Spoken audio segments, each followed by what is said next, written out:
عزیزان هەمیشە بۆیە بە زۆر گرنگە کە ئەزمون و بەهرەی گەنجانمان لێرەوە لە پامی ڕۆژەوە بۆیەوە بگوازینەوە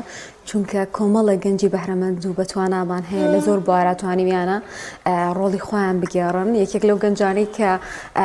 خەڵاتی بەدەستهێناوە لە کاراتی لە پاڵەوانەتی کاراتیەوە پلەی یەکەمی بەدەستهێناوە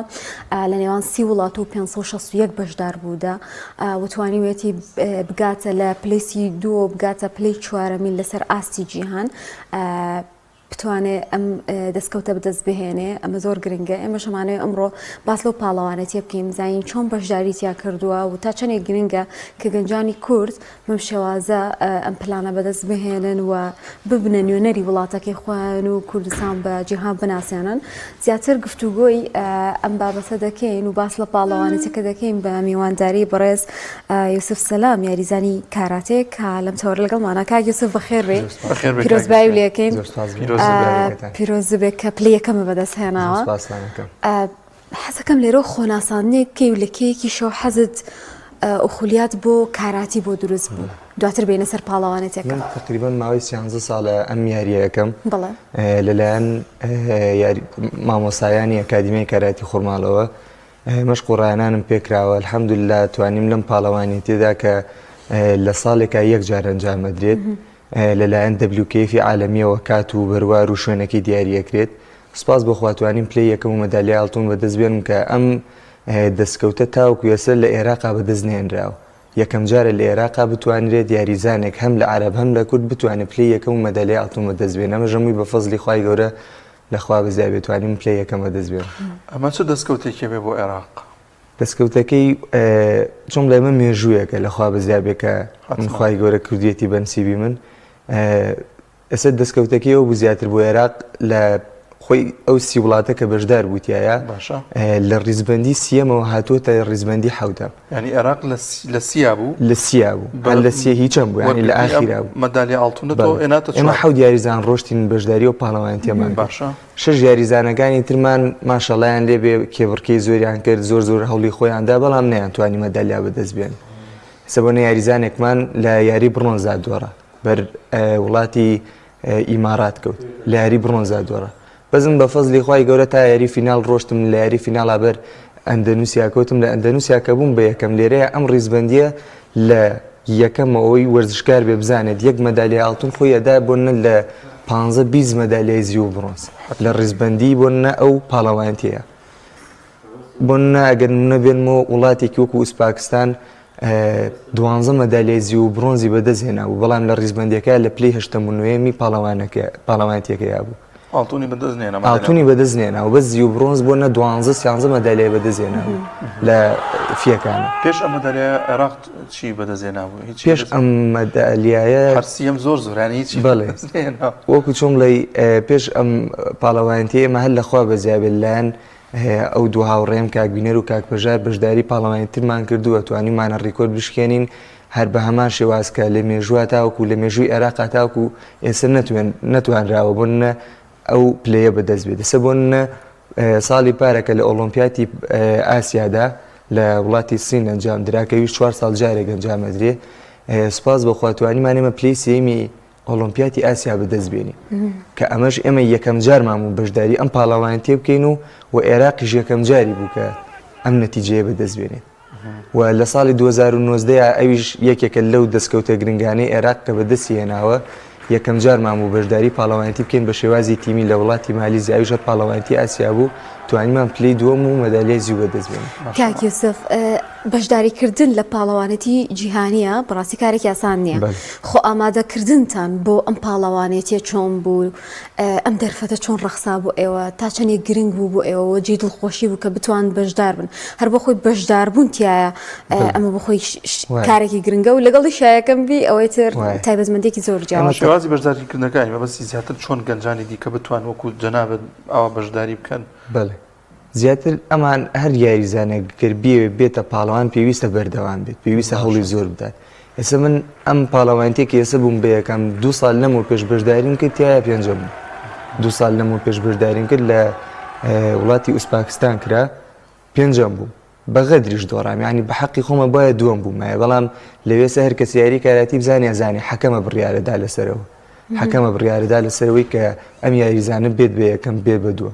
بەڵام من کە غەدرم لێ کرا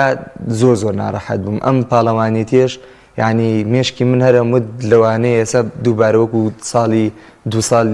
لەمە پێش لەوانەیە دووبارە غەدرم لێ غەدرانی لەبەر چی بوو حەکەم ئێستا زین چییە ئەم یاریە حەکەمە بڕیارەدا لەسەر عێراق ئەم ساڵ کە ڕۆشتین یەک حەکەم چی بوو نەیە نابوو لەگەڵ خۆیان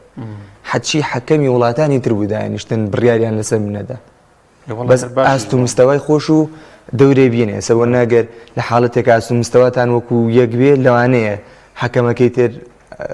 ویدا بە وڵاتێکی خۆی بەزەگەر ئاستەکەی تۆ تۆزێ باشتر بێ تەوان حەکەمی تر جۆمڵی حەکەم لەو کاتیان ناتوانێت غەدر و لێ بکە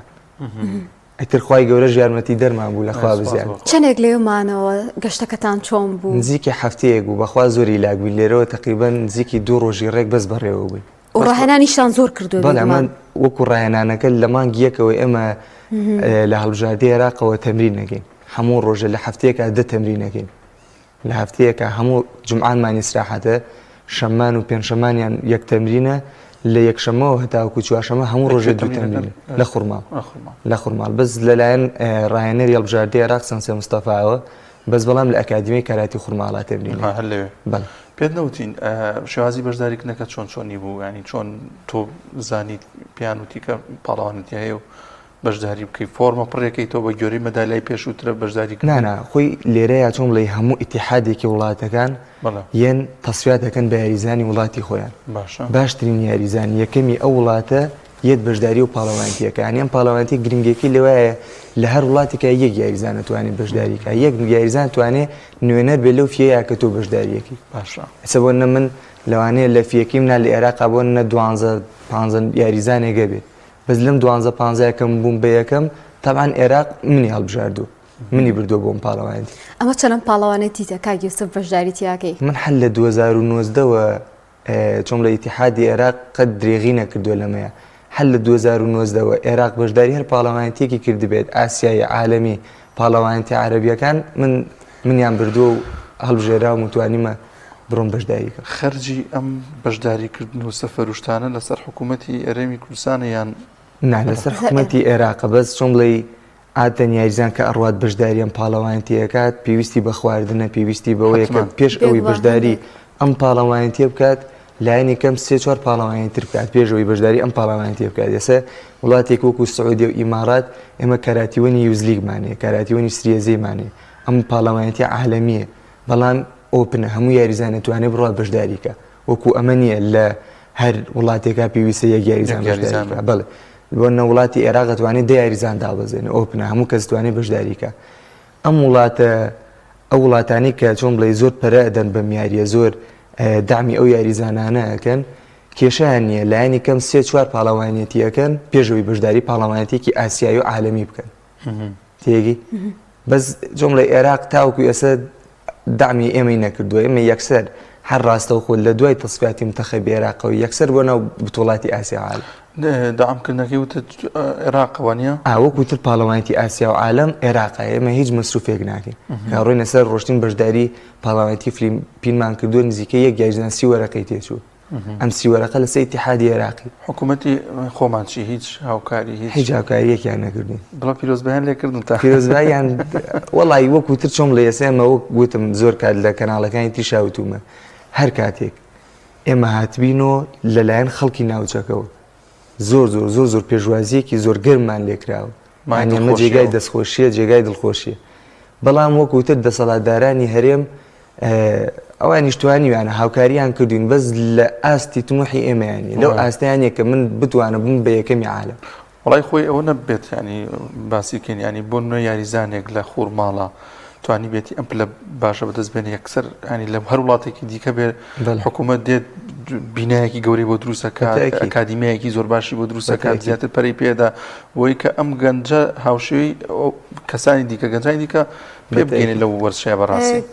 کاک یوسف یەک شتی زۆر جوانم بینی من هەر خۆم لە هەواڵەکان بینیم کاتێک ئێوە هاتنەوە پێشوازێکی زۆر گەرمت لێکرا لەلایەن دانیشتوانی خوڕماڵەوە تەنانەت ڤیدیۆیەکی تیا بوو دایکت لەگەڵتایە ئەگەر هاوکارانم لێرەوە پەخشیکەن ئەمە چه هەستێک بوو بۆ تۆ کاتێک پێشوازیت لێکرا ڕەنگە خۆت ماندووبوونێکی زۆرت هەبێ بەڵام کاتێک ئەوە ئەبینی ڕەنگە ماندوویەکەت بڕەوێتەوە تا ڕاتێک تاکە ئامانجمە ئەوەیە دڵی دایکم خۆشکەم یانی لە دنیا و لە قیامەت شاخوای گەورە ئەگەر بتوانم دایکم لە خۆم ڕازیکەم ئینشەڵا خوای گەورەشم لێ ڕازیە ئەم مەدالیە کە منێ ناومە نابێت بێتەوەی ئەوەی کە من لوت بەرزم و ئەو هەموو هەوڵەی دایکم لەگەڵ منی داوە بڵێم ئەمە هیچ نییە یعنی ئەمەش کە کردومە ئینشەڵا خوای گەورە بە شتێک لێم وەرناگرێ بڵێم ئەمە بەس بۆ ئەوەی لە بەرچاو کەناڵا کردومە و لە بەرچاو خەڵکە ئەم شتم کردو ئینشەڵا خوای گەورە بەوە لێم وەرناگرێت توانی بێتم ئینشەڵا دڵی دایکم خۆش کرد دڵخۆش بوو بەوە زۆر زۆر دڵخۆش بوو و بێگومان دانیشتوانی خوڕماڵیش وەکوای خۆیان بردبێتیانەوە چونکەناڵم پێشوازێکی باشی دۆستن هەر لە هەموو وەرزشێکە نازانم ئەگەر ئەو دیمەنەمان ئامادە بێت هاوکارانمان پێما بێت دیمەنێکی کاک یوسفە ئەگەر پیشانمان بدەن کاک یوسف باس لەو بکەی بێژگە لە یاریزانی کورد ئەمەی پاڵەوانێتێکی ئەو کاتێک کە ئەنجامەکەیان ئاشکرا کرد لە یاری فیلم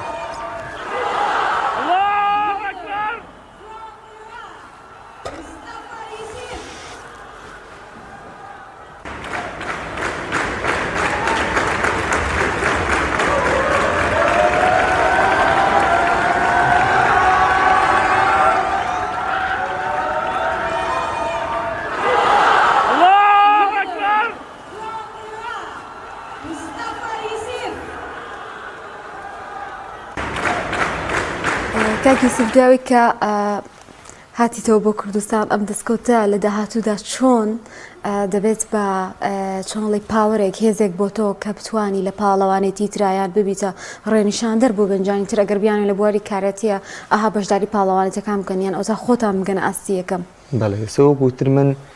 هەر یاریزانێک بەشداریان پاڵەوانێتی عالەمیانە کات پرۆفایلی تایبەتی خۆیە بێت ئێستا هەر یاریزانێکی عالەمی کە ئەڕواتە سەر پرۆفایلەکەی من دیارەکە من لەم پاڵەوانێتیا بووم بە پلەی یەکەم و مەدالی ئاڵتوونم بەدەستێناوە وەکوتر بۆ خەڵکی کوردستان و عێراقیش ینی دەستخۆشیان لە یەکەم زۆر زۆر دڵیان خۆش بوو دڵخۆشی خۆیان زۆر زۆر دەربڕی کە من توانیم ئەم پلەی یەکەمم بەدەستبێنمەوە دڵنیاشم هەر یاریزانێکی کورد هەر یاریزانێکی عەرەب ئەوەی کاراتی بێت تەواوی ترە زانێ ئەم ڕێچکە شکێنراوە یاریزانێک توانیوێتی پلەی یەکەم بەدەستبێنێت و لەم هەموو نەهامەتیە لە وڵاتی خۆمانە ئێمەژە توانین بەدەستی بێنی شتەکانی ئەوەش قورس نییە قورسە بەس مەحاڵ نییە ینی یاریزانێک بتوانێت پلەی یەکەمی ئاسیا بەدەستبێنێت ئەوەش قورس نییە بڵێ بە حیاتی ناتوانێت چونکە پێشتر لەلایەن ئێمەوە ینی ئەم شتە زۆر بابوو یاریزانان یانوت بەخوا برا عێراق کوردستانی خۆمان بەخوا کەس تاوەکو لێرە بێت کەس ناتوانێت بڕوا بگاتەوە ئاستی پلەی یەکەم بەدەستبێنێت و مەدالی ئاڵتوون بەدەستبێنێت چەند یاریزانی ئەفوت خۆکاکدانە چەند یاریزانی کورد بوون و چەند یاریزانی تقریبان ئێمە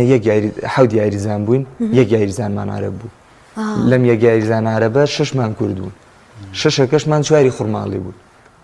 یاریزانێکمان چەمچەماڵی بوو یاریزانێکمانی نادی پێشمەرگە بوو چوار یاریزانیشمان خوڕماڵی بوو کاک یوسف ئێستا خەڵکێک لەوانەیە کاتێک گوێبیستیان بەرنامەیەوە پرسیاری ڕووزگا خوڕماڵ بۆ ناوچەیەک وەکو پارێزگانیە دوورە دەستە کەمێک ئاسانکاری کەمترە زۆر لەوانەیە بۆ بابەتی وەرزشیش ئەرقەلەتان بۆ دروست کێشە دروست بێت لە بینایە لە فێنەکەرەوە زۆر شتێک بێت لە کارەبایە ینی خوڕماڵ بۆچی ینی بە تایبەتی گەنجانی ئایا خولیای زیاتر ئەم وەرشەیان هەیە یان ئەو کارەکەی چییە بە تایبەتی تر ینی گەنجێک لەم قەزا و بۆتە چوارەمی جیهان بەڵێ ئێمە زیاتر چۆن بڵێ کاتێک کە کاراتیەکەین لە کاراتی خوڕماڵە هەمووی بەدڵەوە کاراتیەکە هەمووی بەدڵیشەوە پشتیوانیەکی بۆی بۆ نە یاریزانێکمان ئەگەر خوا نەخوازە سارد بێتەوە لە کاراتی تااقەتی کاراتی نەمێنێ ینی وای لێ یەکەی نەتوانێت بڕاتە شوێنێکی تر بۆ نە پەنابێرێ بۆ هاوڕێیەکی تری بۆ نە لە هەر شوێنێکی ترە ینی لەخوا بەزاوێ ئەو برایەتیمان زۆر زۆر بتەوە بە تەسەوری منی ژەر ئەو برایەتی و ئەو خۆشەویستی ناوخۆمانە زیاتر وای کردووە کە ئێمە بەردەوام بین و قەت دیاریزانەکەمان واز نێنێ لەو ئامانجلۆ خولیایکە هەیەیان تۆ جەنا بتوانانی بە نوێنەرایەتی ئەوان لەگەڵ کەسانی خۆمانە قسە بکەی ئەو کەم و کورتیانە هەیە لەو وەرشەی خۆتا بۆ چاک بکەن و زیاتر پەرە بدەن بۆ وەرشە لەو ناوچەیان هەر وەشێکی دیکە بۆی کە گەنجان زیاتر سوودمەم لە هەر وەشێک کە ماشەڵڵا هەمووتان خولایەکی باشتانەیە بۆ هەموو وەرزەکان لە تۆپی پێشابینیمان لەوێ ینی زۆر حەزیان بە وەرزشەیە. بەڵێ وەڵا هەر کەسێک کە خۆی بەدەسەڵاتدار و خۆی بە حکوومەت بزانێ ئەگەر بتوانێت هاوکاری ئێمە بێت ینی ئەگەر بیاوێت سەری کورد و کوردستان بەرزکاتەوە ئێمە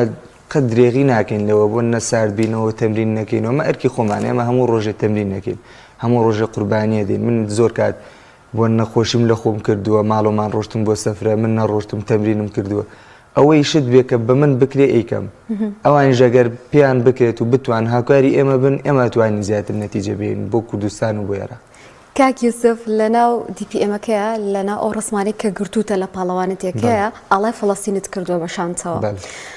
جا ئەمە هەڵوێستێکە ئەمێ بزانم پەیامەکەی چییە؟ پەیامەکەی من ئێستا وەکوتم تاکە ئامانجم ئەوە بوو بەخوا لێرەوە ڕۆشتم بتوانم بم بە یەکەمم ئاڵای فەڵەستینەکەمە بنم جا حەزەکەم ئاماژە بە یەک شتکەم لە یاری کاراتیە دوو شتەیە قەدەغەیە سیاست و دین نابێت تێکەڵی ئەم یاری کاراتیە بکرێت لە WKF عالەمیە یعنی ئەگەر هەر یاریزانێک هەر مدەڕیبێک هەر وڵاتێک سیاست و دین تێکەڵ بەم یاریە بکەن هیچ دووری بۆ مەڕۆبەنە تا 4 دانە ساڵ سزای دەن بەشداری یەک پاڵەوانێتی لەم جۆرە نەکات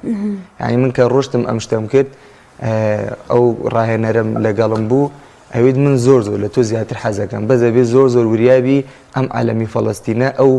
حەکەم و ئەو وانی کە ئەوتان لەوێ وەکو ئیشەکەن لەوێ نەدبینن ینی ببینینیان لەوێ زۆر لەسەر تۆکەوێسە وەکوتر لە ناو جمهورەکە هیچ کەس کێشێنی بەس وەکوتر کە هاتیتە سەر مناسەکەەوە هاتیتە سەر ساحە ینی ئەم شتە زۆر قەدەغەیە زۆر نەوەڵا لەخوا بەزاوی کێشم زۆر بۆ دروست نەبوو بە زۆکوتر وەکو حەزێکی خۆم بۆ ئەم زوڵمەی کە دەرحەق بە خەڵکی فەڵەستین و برایان و خوشکانمانەکرێ ینی من خۆم ئەمەم وتم سەنسە مستەفا ئەگەر لە حاڵەتێکە ئەم کێشەیە تا بۆ یوسف دروستە بێ بەخوا هیچ کێشەم نیە من تا 4 ساڵیتر کاراتی ناکەم بەس ئەوەنە بتوانم شتێکم دڵی ئەوان خۆشکەم کەواتە تۆ لەوێ هاودەنگی و بیر نەچوو بیری ئەوەت بوو کە عالەمی فەڵەستین سەبارەت بۆ زوڵمەی کە بە ڕامبەر و خەڵکا یاریزانانی فەڵەستین زۆر هەبوون لەوێ ئەم شتیان بینی زۆر دڵیان پێ خۆش بوو خۆ ئەوان ڕۆشتنەوە زۆر فیای ئەوە نەکەوتم ڕسمیان لەگەڵا بگرم و قسەیان لەگەڵاکەم ئەوان یەکسەر ڕۆشن و ئاخیری پاڵەوانێتێکە بوو یەکسەر ئەوانش ئەڕۆشنەوە بە وڵاتی خۆیان بە زۆکوتر کە لە ئینستاگرامی خۆمان لە فەیسبووکی خۆمان بڵاوم کردو خەڵکی زۆر دەستخۆشیان لێ کردم هەر لە خەڵکی فەڵەستین یاریزانانی فەڵەستین. کاک یوسف ئینشاءالله بۆ ئەم بەدەستهێنانی ئەم مەدالیایە ینی ئەتگەێنێ بە قۆناغی چی هەنگاوی چی دیکە لە داهاتوودا ئەتوانی بەهۆی ئەم مەدالیا و بەشداری چ پاڵەوانێتێکی گەورەتر لەمە بکەیت؟ بەڵێ ئێستا حالیان لە ئێستاە تاکە ئامانجمانەوەیە بڕۆین بەشداری پاڵەوانێتی ئاسیاکەین لە تەمەنی متەقەدیمینی تر من ئێستا تاوای لە خوار 21 ساڵە نامێنم ئەم پاڵەوانێتی کە من کردو من لە تەمەنی خۆما بوو ئامانجی ئێمە ئەوەیە بڕۆین بەشداریکەین کێبڕکە لەگەڵ ئەو پاڵەوانە جیهانیانەکەین کە لە ئاسی متەقەدیمینە یاریەکەن ئێستا پاڵەوانێتی سینە هەر یەک لە من و کاکبینەر و کاکپەژار ئەڕۆین بەشداریەکەین لەم پاڵەوانێتیە هەمووی خوڕماڵین هەرسێکمان خوڕماڵین بڵێ سلام دیاخوا ئەگەر ئێمە بین بەشداریم پاڵەوانێتێ بکەین بتوانین لە ڕیزبەندی یەکەم تا سێەمی پاڵەوانێتیەکە بین ئەتوانین بڕۆین بەشداری پاڵەوانێتی عالەم بکەین لە ئیسپانیا ئەکرێت ئیسپانیا بەڵێ یعنی ئەگەر ئێمە بتوانین سینکەی ئەکرێ 2 هەفتەی ترێ ماڕۆێنەوێ تقریبا 20 مانگا بزان بتوڵەکەی هەر هەمووتان بە نوێنەرایەتی عێراق هەرسێکمان بە نوێنەرایەتی عێراق بەشداریەکەی. کاک یوسف ئێوە بەرەو جیهانی بوونە ڕۆن ڕیکۆردێکی باشتان شکاندووە بەڵام دوجار پامێکشتان هەیە ئەتانەوێ خزمەت بکەن بە ناوچەکەی خۆتان بە گەنجانی کورد تا چەندێک ئەو زانستی کە هەتا ئەو ڕیکۆردانەی کە شکانوتە خزمەتێک دەبێت بەو دانیشتوانی کە خۆتیانەژی بۆ نمونەوەکو مامۆستایە کاراتی بڵیتەوە بە گەنجەکان بە منداڵەکان ئەو خزمەتە بکەیتەوە بۆ تاکانی کە کۆمەڵک خەون و خولیان هەیە ئەوانیش لە داهاتوودا بگەن بۆ ڕیکۆردی کە ئێوە شکاندوتان. من ێسەوەکو خۆم هەتا بتوانم هەر یاریزانێک لە مناڵ بێت لە گەورە بێت پرسیارم لێ بکات هەر شتێکی پێویست من ئەتوانم لە خزمەتی یابمەوە هەر شتێک بە من بکرێت توانم پێی بەخشم بەس وەکوتر لە ئێستا بەڕاهێنەر ئەوە مەجای ئەوەم نییە چونکە ئێستا من تەمەنم 21 ساڵە یەکەمیوانەمان بۆ بێنەرەوە هەتا وەکو 31 ساڵ نەتوانم یاری کاراتی بکەم وەکو یاریزان ئیشەڵا دوایەوە گەشتمەوەی تەمەنەکەم جستم ئەوەی نەکرد بتوان وەکو یاریزان بەردەوا بم ئینشەڵا بیرێکی ژەوەکەینەوە بم بە ڕاهێنەری ئینشاءڵڵا. کاک یوسف باسی ئەوەمان بۆ بکە ئەوەی سین ئەمە چۆنیەتی بەشداریکردن یەکلایی بۆتەوە کە ئیتر تەنها لە عێراقا ئێوەن چەند ڕۆژە خایەنێت ئەمەیان وەکو ترێژە تقریبان دە ڕۆژێکەوەتان لەوێ بزەبەت بە زۆکو پاڵەمانتێکە 3 ڕۆژە خایەنێت بە زۆکوتر ئێستا ئەمە یاری کاراتی دوو جۆرە کاتا و نیزانە وەکو کاتای مەم سیارەمان هەڵبژێراوین بەشداریم پاڵەوانتیەکە بە زۆکوتر بۆ نیزان نازانن چەند یاریزانە و کێ و چەند نەفر بەشدارێکە عادەت دەکەی هێشتا دیاری نەکراوە وا بزانم لەم سێشەمە و چوارشەمەوەی تر دیاریەکرێت. گرفتان بۆ دروست نابێت کاتێک سەردانی وڵاتانەی ترەکەن بۆ پێیکە ڕەنگە لە ڕووی زمانەوە ڕەنگە بەهۆی نامۆبوون بەو شوێنی کە بۆی ئەچن تۆزە سترێستان بۆ دروست بکات. وەڵاو کوترەوم دەڕیبەمان ماشەڵای لێبێ کوردی وەکو ئێمە قسەکە هیچ مشکلەیەکمان بۆ دروست نابێت وەکو خۆشمان هەرسێکمان تقریبەن ئاوای ئینگلیزی کەمێکی لێ ئەزانی نەتوانین قسە بکەین پێی بەسەر وەکوتر زیاتر بۆ ناڕۆی ئوتێلێگری ئەڕۆی بۆنە لە مەتاڕای لە هەر شوێنەکەی لە کاتی پاڵەوانێتیای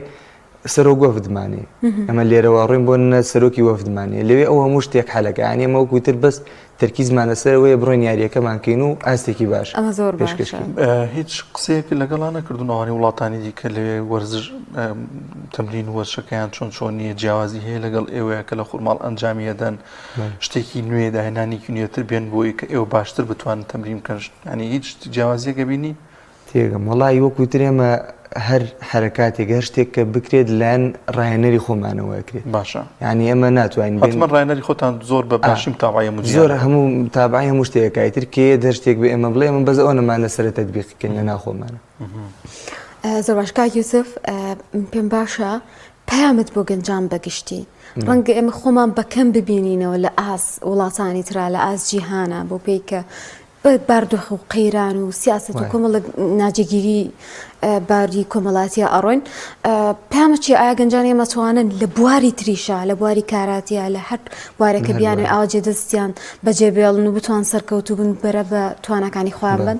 وەڵا هەر کەسێک لە هەر بوارێکە ئەگەر ئەمە حقیقەتێکە ینی لە عێراقی خۆمان لە کوردستانی خۆمان قەیران زۆر هەیە گرفت زۆر هەیە بەس هەر کەسێک ئەگەر بەڕاستی خەونی هەبێت بەڕاستیش پشت بەخوا بەسێت خی گەورە تاقی نکاتەوە بۆی کە بۆ نەحاڵەتێ من خوا پەرستن لەبەرەوەی وەڵا بزم پاڵەوانێتی نەتیجەیەکم پێ بدە ئەگەر بەڕاستی خواپەرست بێ پشت بەخوای خۆی بەسێت دڵنیا بێت لەوێت خی گەورە هەر ڕۆژێکێ دەر خەونەکەی شەڵایەنێتێتی. دەستخۆش بێ یوسفیان زۆر سپاس بۆ ئەوەی کە میوانی بەرنامەکەمان بووی دووبارە پیرۆزبایی لێ دەکەین. بەزم کاکسبەمە یەکەم چاوپێکەوتنی شبوو لە پەیامەوەیە پێشتر لەگەڵ کاکجەلا لە چاوپێکەوتنی زۆر باشە سپاس بۆ ئامادەبوونت. باش کاک یوسف سەلام یاریزانی کارەتی خوا بەخێر بێ سپاس زۆر سپاس دەستان خۆش بێ.